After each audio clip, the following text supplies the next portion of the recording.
Job, Privatleben. Kann es sein, dass das alles immer mehr wird? Ich bin jetzt von der Arbeit gekommen und bin noch am Essen und wir machen praktisch parallel Hausaufgaben. Irgendwann wird es echt zu viel. Also ich bin dann an einem Mittwochmorgen in der Firma zusammengeklappt. Aber ist der Stress nicht vielleicht selbst gemacht? Es gibt nichts zu bewerten, es gibt nichts zu leisten, es gibt nichts zu tun. Methoden, um Stress abzubauen, gibt es ja viele. Wenn ich die Hände wasche, sie achtsam zu waschen.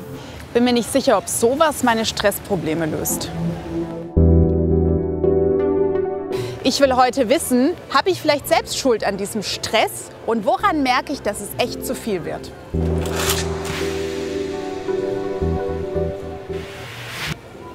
Die Corona-Pandemie macht Angst und sorgt für Kurzarbeit, Jobverlust, Sorgen ums Geld. Alles zusätzlicher Stress im Alltag.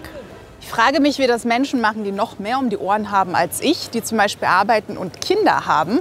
Oftmals sind es ja die Mütter, an denen alles Mögliche hängen bleibt und die geben oft echt alles.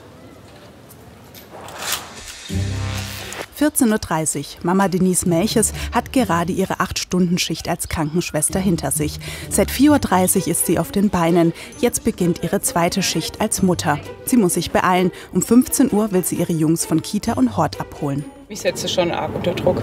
Nicht nur den Druck von der Kita aus, den man da hat, sondern auch den eigenen Druck. Ich meine, man gibt die Kinder morgens weg und jetzt ist es nachmittags. Und wenn man da mal ganz klar die Sache sieht, sehe ich meine Kinder unter der Woche 3,5 Stunden am Tag. Gell? Und das ist schon echt wenig. Alltag für eine berufstätige Mutter. Heute ist Denise gerade noch pünktlich. Der 4-jährige Valentino erwartet sie schon. Alles gut? Sein Bruder, der 8-jährige Luca, hat andere Pläne. Er will noch im Hort spielen und später allein nach Hause laufen. Ärgert man sich da manchmal, man ist so abgehetzt und kommt an und dann kriegt man noch einen doofen Spruch. Also ich bin total traurig, ich sage ihm das auch ganz oft. Und wenn dann der eigene Sohn einen nicht mal in den Arm nimmt, obwohl man sich jetzt 8 Stunden lang nicht gesehen hat oder 9 Stunden, dann ist das echt manchmal auch ein bisschen deprimierend. Gell? Die 34-Jährige geht mit Valentino allein nach Hause. Sie arbeitet 60%, 3 Tage die Woche voll. Ihr Mann arbeitet 100%. Er wird erst am Abend nach Hause kommen. Auch wenn der Papa jetzt so Sachen macht wie Betten oder sowas, zum Schluss bin halt doch ich diejenige, die den Rest macht. Und ich meine, ich habe dann auch Verständnis, er kommt auch nach Hause, er kommt halt später nach Hause. Und dann hat er auch seine 9, 10 Stunden gearbeitet, aber ich habe ja auch schon meine 9 oder 10 Stunden hinter mir und muss jetzt trotzdem noch die Wäsche machen und muss trotzdem die Küche in Ordnung bringen oder muss zu irgendwelchen Hobbys fahren oder zum Logopäden oder die Arzttermine erledigen oder dieses ganze Gedöns. Ne? Oder auch einfach zu solchen Spieldates gehen, obwohl man manchmal überhaupt gar keine Lust hat, sich mit jemandem zu unterhalten. Also das kann auch anstrengend sein. 16 Uhr. Luca ist da. Guten Tag, der Herr. Darf ich was mit Hannes machen? Nee, wir müssen erstmal Hausaufgaben machen. Wir müssen noch das Büchsendiktat schreiben. Beide Kinder haben schon in Kita und Hort Mittag gegessen. Für Denise gibt es deshalb die Reste von gestern. Es war einmal eine schöne Prinzessin. Eine Freundin ruft an. Hallo? Ja, ich bin jetzt von der Arbeit gekommen und bin noch am Essen und wir machen praktisch parallel Hausaufgaben. So gegen 8:30, 9 bist du da heute Abend erreichbar? Okay. Zeit für andere und sich hat die 34-Jährige erst abends. Luca hat bald Geburtstag, deshalb will Denise heute mit den Kindern Einladungskarten basteln. Die Idee dafür hat sie aus dem Internet. Dieser allgemeine Druck, ne, durch die ganzen Medien, Facebook, Instagram und das alles. Die Einladungen sehen so aus, die Babyparty ist so ausgerichtet und der Kindergeburtstag ist so ausgerichtet. Und also es ist ja bei einem Kindergeburtstag nicht mehr damit getan, dass die Kinder kommen und man macht irgendwie eine Schnitzeljagd oder sowas. Also das sind Kindergeburtstage, die in die Hunderter gehen. Ich möchte nicht Bügelperlen. An was hast du denn gedacht? Ja, Papier. Mamas Idee kommt bei Luca nicht so gut an. Ich gehe kurz runter zur Wäsche, okay? Ich Ich glaube einfach, dass wir uns heutzutage viel zu viele Sachen einfach aufheizen, die unbedingt gemacht werden müssen. Und ich glaube, das macht einfach krank. Dieses immer perfekt sein wollen, immer an alles denken müssen. kann nicht mal sprengen. runterspringen? Ja. 1, 2, 3. Oh. Oh. Das ist halt immer so dieser Zwiespalt. Auf der einen Seite hat es mich jetzt genervt, weil ich ja fertig werden wollte irgendwie. Ne? Und auf der anderen Seite ist es dann schon dieses, es sind ja nur diese paar Stunden, die man sie dann hat. Ne? Also es ist schon dieser Zwiespalt. Ich glaube, wenn ich jetzt müde wäre oder wenn wir jetzt irgendeine Ausnahmesituation vorhin gehabt hätten oben, dann wäre die Situation jetzt anders ausgegangen, dass ich ihn einfach runtergenommen hätte und gesagt hätte, Valentino, lass mich jetzt in Ruhe. Was ist denn das? Der nächste Notfall. Ah, hast du Kaka gemacht? Ja. Ich hab die Zone auf. I'm sorry. 18:30 Uhr, Zeit fürs Abendbrot. Denise ist bereits 14 Stunden auf den Beinen. Danke, liebe Mama, dass du beim Metzger warst. Warum danke? Achso, ja, danke. Ich komme nicht. Die ist für dich, ganz allein für dich. Okay? Ich setze mich dann auf den Ich Kinderstuhl. habe doch keinen. Hallo, mein Schatz. Hallo. 19 Uhr, Ablösung für Mama. Papa kommt nach Hause. In einer knappen Stunde müssen die Kids schlafen. Okay. Der Gewinner. Ich komme dann kurz vor 7 komme ich nach Hause, genau, und dann spielen wir ein bisschen, catchen ein bisschen, so genau sowas. Und dann, ja, kurz vor 8 geht es auch wieder dann ins Bett. Für Denise geht nach 16 Stunden der Tag auch zu Ende. Ich habe gedacht, wir machen jetzt Familienkuscheln noch. Machen wir noch Familienkuscheln? Morgen muss sie wieder um 4:30 Uhr raus. Dann beginnt ein neuer Tag als Mutter.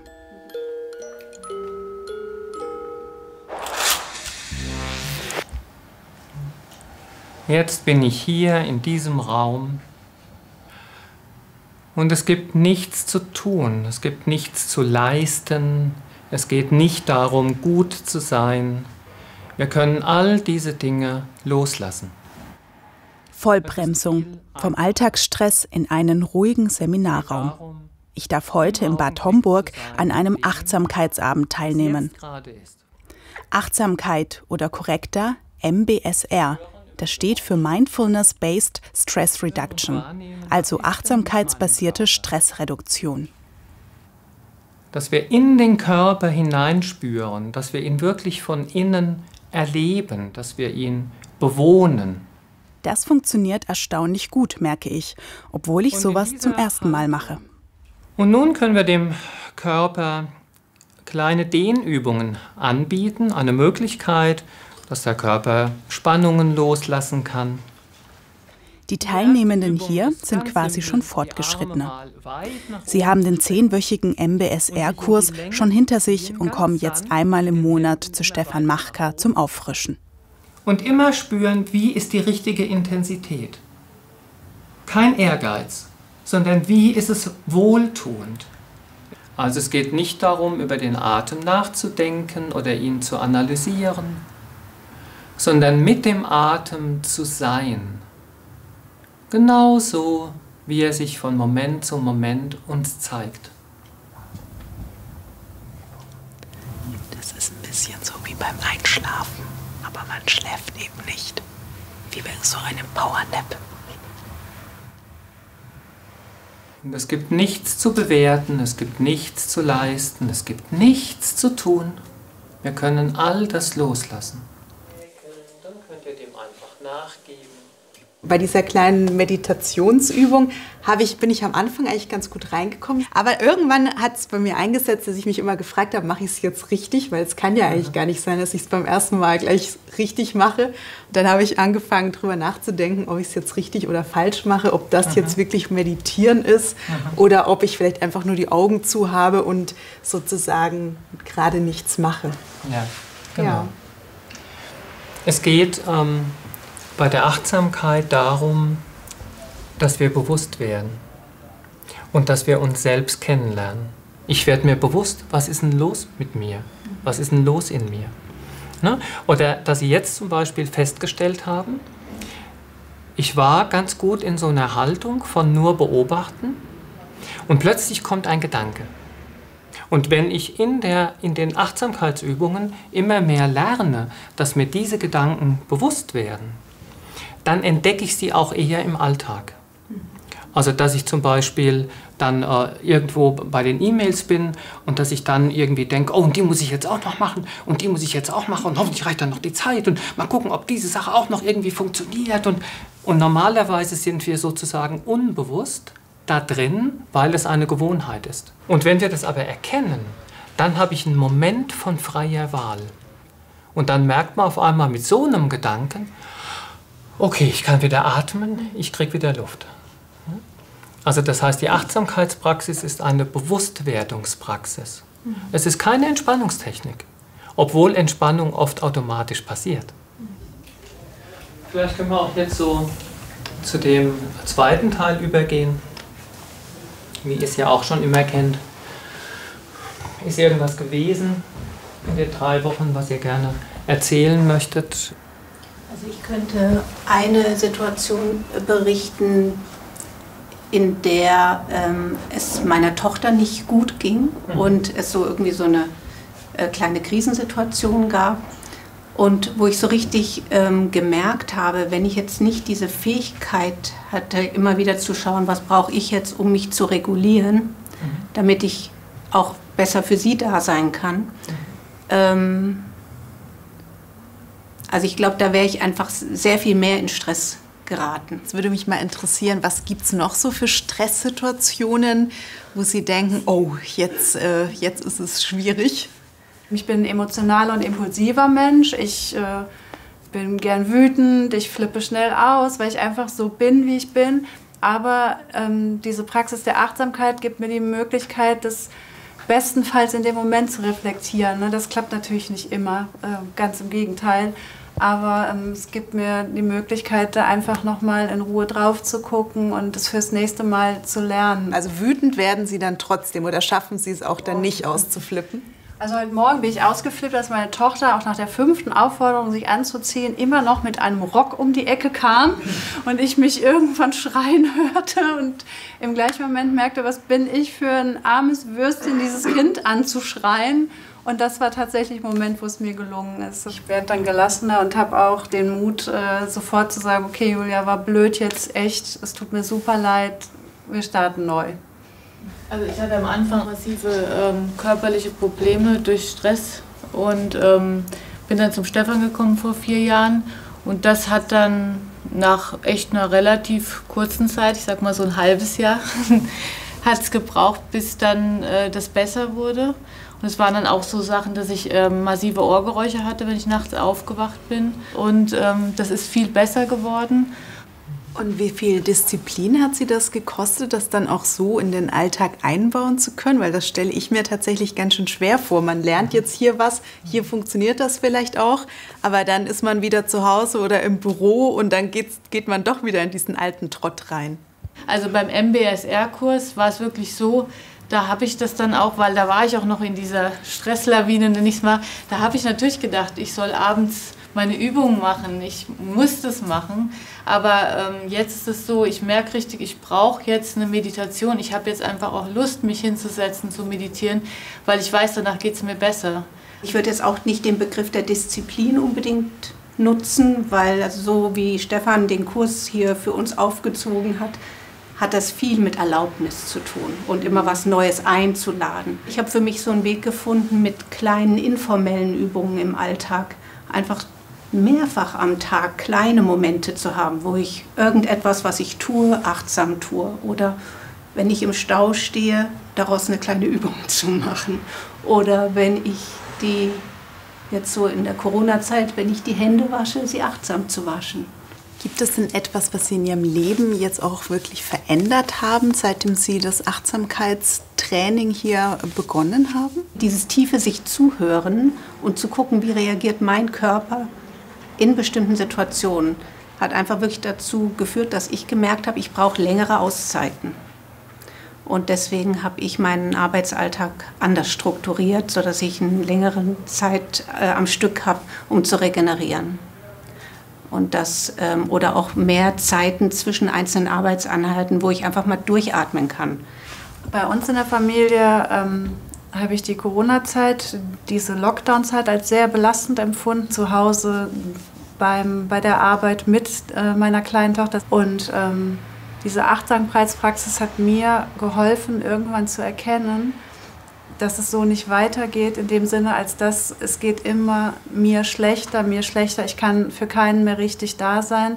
Wir hatten relativ früh Anspruch auf einen Notbetreuungsplatz im Kindergarten, den ich dann auch gezogen habe, wo ich mir unter anderen Gesichtspunkten vielleicht dann überlegt hätte, naja, also es geht ja noch, aber durch dieses Reflektieren und Annehmen, dass es einem nicht gut geht, unter dieser Konstellation konnte ich dann erkennen, dass das eine gute Lösung war und das auch wirklich diese Hilfe dann in Anspruch zu nehmen.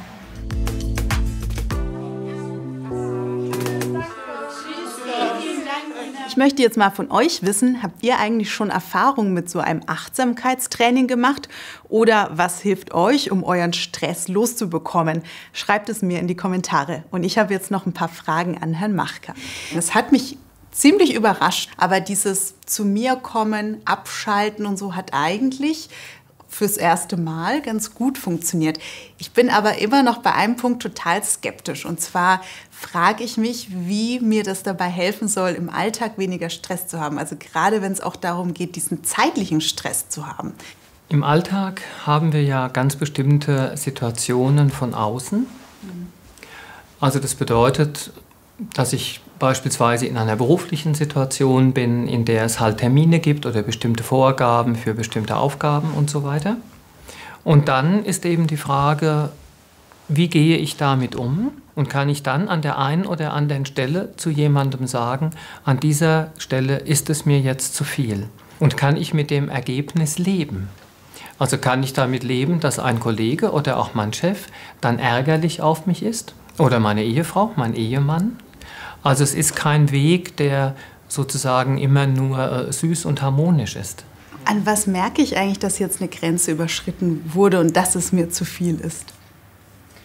Wir haben alle unsere Schwachstellen. Und oft sagen wir so im normalen Alltag, ja, das ist meine Schwachstelle, ach wie furchtbar. Ja, also dann ist da schon wieder, was weiß ich, die Blasenentzündung oder die Herzrhythmusstörung oder was auch immer. Und in der Achtsamkeitspraxis würden wir sagen, das ist die Stelle, an der der Körper uns eine Rückmeldung gibt. An der Stelle weiß ich, da bin ich sensibel. Und so lernt jeder seine eigenen Warnsignale kennen. Man kann das nicht verallgemeinern. Würden Sie eigentlich sagen, dass unsere Gesellschaft stressiger geworden ist? Mit den sozialen Medien und überhaupt mit der Entwicklung der ganzen elektronischen Kommunikation, das sind natürlich Faktoren, mit denen ich mich total stressen kann. Klar, aber wer kann sich der modernen Kommunikation schon entziehen? Solange es läuft jedenfalls. 13 Monate lang war Carmen aus der Pfalz außer Gefecht gesetzt. Ihren vollen Namen will sie nicht nennen. Seit 30 Jahren arbeitet sie in einem großen Technologieunternehmen, stieg dort auf, arbeitete immer mehr. Sie wusste, dass das alles eigentlich zu viel ist, machte aber trotzdem weiter. Also ich bin dann an einem Mittwochmorgen in der Firma zusammengeklappt. Und da war es ganz extrem Schwindel, Herzrasen, Herzrhythmusstörungen, die hatte ich eh schon alle. Ja, und dann hat man Blutdruck gemessen und dann kam ich hier mit Verdacht auf Schlaganfall in die Klinik. Burnout. Diese Diagnose bekommen in Deutschland immer mehr Menschen. Psychische Probleme wie Burnout sind mittlerweile die zweithäufigste Ursache für Krankschreibungen. Eine Mitschuld daran sehen GesundheitsexpertInnen auch in der Digitalisierung. Warum macht Digitalisierung krank? Carmen fand Hilfe in der Tagesklinik für Psychosomatik in Kaiserslautern. Hier werden PatientInnen mit Burnout und Depressionen behandelt. Chefarzt Alexander Jatzko sieht bei vielen PatientInnen eine zunehmende Unfähigkeit abzuschalten, zu entspannen. Wenn wir uns jetzt die Zahlen von 2000 bis jetzt angucken, dann ist es so, dass die Arbeitsunfähigkeit aus psychischen Gründen weit übers Doppelte gestiegen ist. Das heißt, irgendwas hat sich verändert. Wenn man jetzt die unter 30-Jährigen anguckt, 70% aller unter 30-Jährigen liegen mit dem Smartphone im Bett. Das heißt, checken E-Mails, gucken nach Nachrichten. Eigentlich sollte man ruhiger werden, dass man schlafen kann, weil mit viel Gedanken kann man nicht schlafen. Wer ist betroffen? Im Prinzip jeder.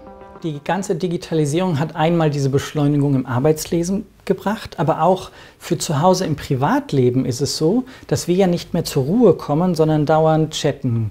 Wir sind ja viel sozialer geworden, weil wir dauernd gucken, was die anderen Angehörigen machen. Aber auch durch zum Beispiel Serien, die sehr viel zugenommen haben, sind wir dauernd abgelenkter.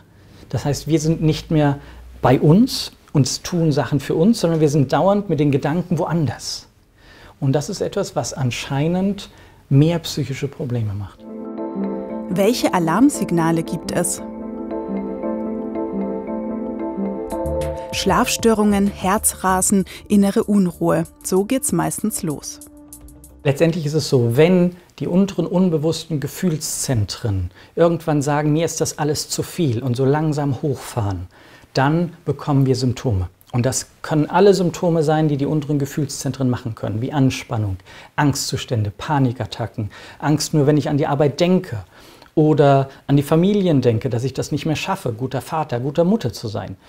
Angst, eine Erkrankung zu haben, dann plötzlich Schmerzen zu bekommen und. Alles, was die Gefühlszentren unten machen können, können dann bei zum Beispiel einer Burnout-Symptomatik kommen. Studien zeigen, dass Smartphones die Konzentrationsfähigkeit mindern. Was kann man dagegen tun? Abschalten. Also das heißt, nur 1 bis 2 Stunden am Tag am Smartphone sein. Versuche nachts das Handy aus dem Zimmer zu nehmen, dass wir nicht gestört werden. Versuchen beim Essen zum Beispiel das Smartphone wegzulegen, dass ich meine Kinder wieder mitbekomme. Das sind alles so Regeln, die wir jetzt so langsam lernen zu beachten, damit wir unser Leben wieder unter Kontrolle bekommen. Carmen arbeitet wieder, doch sie hat ihre Lehren gezogen, zum Beispiel Arbeitszeit reduziert. Wenn ich so in meiner Situation jetzt zurückdenke, lerne ich jetzt oder habe ich gelernt, Situationen zu erkennen und dann auch zu reagieren. Vorher habe ich sie erkannt, intelligenzmäßig erkannt, aber ich habe nicht reagiert. Ich habe gewusst, es ist nicht gut, aber habe trotzdem weitergemacht. Erkennen und rechtzeitig die Reißleine ziehen. Privat nutzt Carmen kaum noch das Internet. Ich bin immer noch bei Herrn Machka. Er ist ja auch Psychotherapeut und ich nutze jetzt die Gelegenheit, weil ich habe noch ein paar Fragen. Wie ist das eigentlich mit positiven Sachen, also der vollgepackte Kalender in der Freizeit oder vielleicht auch ein neuer Job, der mir super viel Spaß macht, wo ich mich richtig verausgabe. Kann das eigentlich auch schädlich sein oder nicht, weil mir das ja Freude macht? Ich hatte mal einen Patienten, der in der Entwicklung arbeitete und der unglaublich begeistert war, weil er ein neues Projekt hatte und der hat über Jahre, jedes Wochenende, jeden Tag gearbeitet und jeden Tag auch mehr als 8 Stunden, eher 10 oder 12, weil er so extrem begeistert war und er fand es ein total erfülltes und tolles Leben und auch bei ihm kam aber dann ein Punkt von einer Art Zusammenbruch, ja? Obwohl alle Gefühle so positiv waren. Und es gibt Menschen, die haben einen total stressigen Job und dann wird am Abend noch das gemacht und das und noch in den Verein und schnell noch da ins Kino und. Dann ist es zwar vom Gefühl her so, ich habe einen gefühlsmäßigen Ausgleich, weil ich schöne und freudige Gefühle erlebe, aber gleichzeitig fehlt dieses Loslassen. Also ich habe nicht diesen Rhythmus, sondern ich habe dann ein Leben, das ist immer so. Und sowas kann man natürlich so und so viele Monate oder Jahre machen, aber irgendwann zahle ich den Preis. Vielen herzlichen Dank Ihnen fürs Gespräch. Ja, ich habe sehr viel mitnehmen können und freue mich, dass ich morgen früh eine Frau treffen werde, die ihre Prioritäten ganz besonders gelegt hat und gesagt hat, mir ist Zeit viel wichtiger als Geld. Hier in Nidderau im Main-Kinzig-Kreis wohnt die Hebamme Cornelia Meister. Mit der bin ich jetzt zum Spazierengehen verabredet. Hallo, ich bin Anne Schibu. Hallo, ich bin die Conny Meister. Sehr schön. Gehen wir ein bisschen spazieren, ja. Oder?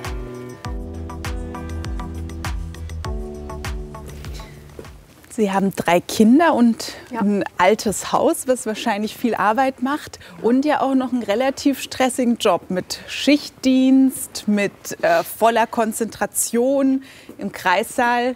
Da schießt wahrscheinlich auch das Adrenalin in Ihnen hoch, oder? Permanent, nicht nur bei den werdenden regelmäßig, Müttern? ja, unerwartet regelmäßig, ja. Ja, kann ich mir vorstellen. Und wie gehen Sie mit dem ganzen Stress um? Ich arbeite nicht so viel.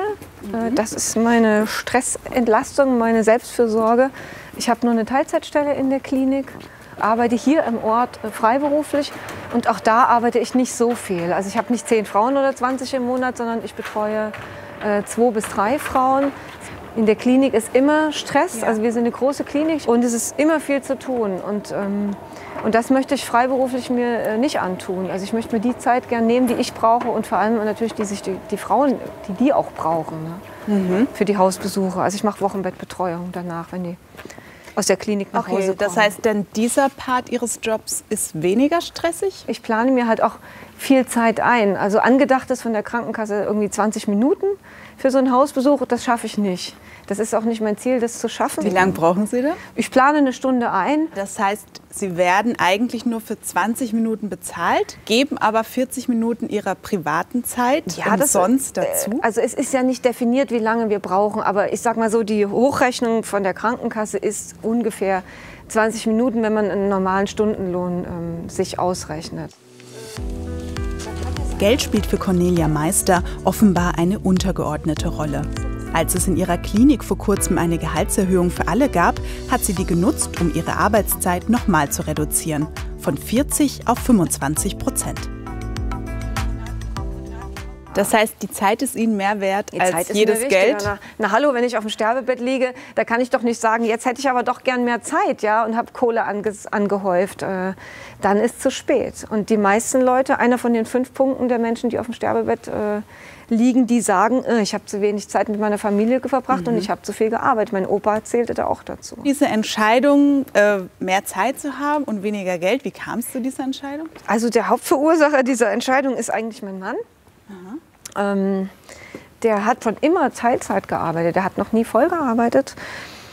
Er hat halt gesagt, nö, ich brauche doch nicht ein Kind, wenn ich dann den ganzen Tag arbeiten gehe. Ich glaube, viele Eltern würden sich das natürlich wünschen, mehr Zeit mit ihren Kindern zu verbringen. Aber dann ist ja das Finanzielle das große Thema. Auf was müssen Sie denn dann verzichten? Also wir haben ein altes Haus, wir haben ein altes Auto, wir reparieren viel selbst was an dem Haus, also was wir denn können. Ne? Also dadurch, dass dass wir beide relativ wenig arbeiten, haben wir auch nicht so ein extrem starkes Erholungsbedürfnis. Ich muss nicht 4-mal im Jahr in Urlaub fahren. Wir fahren auch mal in den Skiurlaub, aber ich muss jetzt nicht permanent irgendwie verreisen. Was ist für Sie Luxus? Also für mich ist Zeit Luxus. Für mich ist Luxus, dass mein Kühlschrank gefüllt ist mit den Sachen, die ich gerne möchte.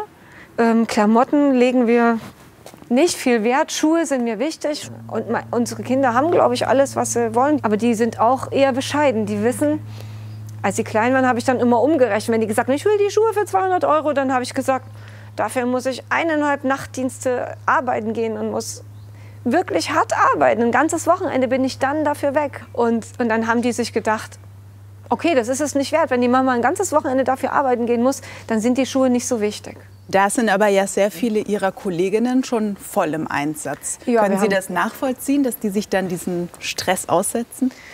Zum Teil ja, weil wenn jemand alleine lebt, dann muss er ja irgendwie für seine Miete aufkommen und dann ist das sicherlich schwieriger. Wir haben halt das abgezahlte Haus, das ist natürlich leicht zu sagen, ich komme damit gut hin. Ne? Nee, ich kann das nicht nachvollziehen, aber jeder muss halt seinen Weg wählen und für manche ist halt wichtig zu sagen, ich kann mir jederzeit alles bestellen und ich kann gucken, was ich mir kaufen will und ich kann mir 3 Paar Schuhe im Monat kaufen. Das ist halt nicht mein Anspruch, weil mich das nicht glücklich macht. Und wir haben alle viel hier in unserem Land, wir haben alle viel. Es muss hier eigentlich keiner hungern, ne? Es muss keiner frieren und ich finde, wenn man sich auf diese Sachen ein bisschen mehr besinnt, auf die eigentlichen Sachen, die das Leben ausmachen, ich glaube, da kann man mit durchaus wesentlich weniger hinkommen. Ne? Danke. Ganz Unrecht hat sie nicht. Aber es ist ein Privileg, das man sich erst einmal leisten können muss. Wenn man wenig verdient und das Geld vorne und hinten nicht reicht, kann man von solchen Lebensmodellen nur träumen. Zeit als Luxus zu sehen, ist ein wertvoller Gedanke, finde ich. Unsere Gesellschaft ist stressig und es passiert schnell, dass wir im Hamsterrad landen und nur noch funktionieren. Aber die Pausen sind entscheidend, egal ob Sport, Meditation oder Gärtnern. Mit genug Ruhephasen ist Stress besser auszuhalten. Und vielleicht hilft es manchmal auch, das Handy in der Tasche zu lassen und den Moment zu genießen. Ohne Erwartungen, ohne Druck, einfach mal innehalten.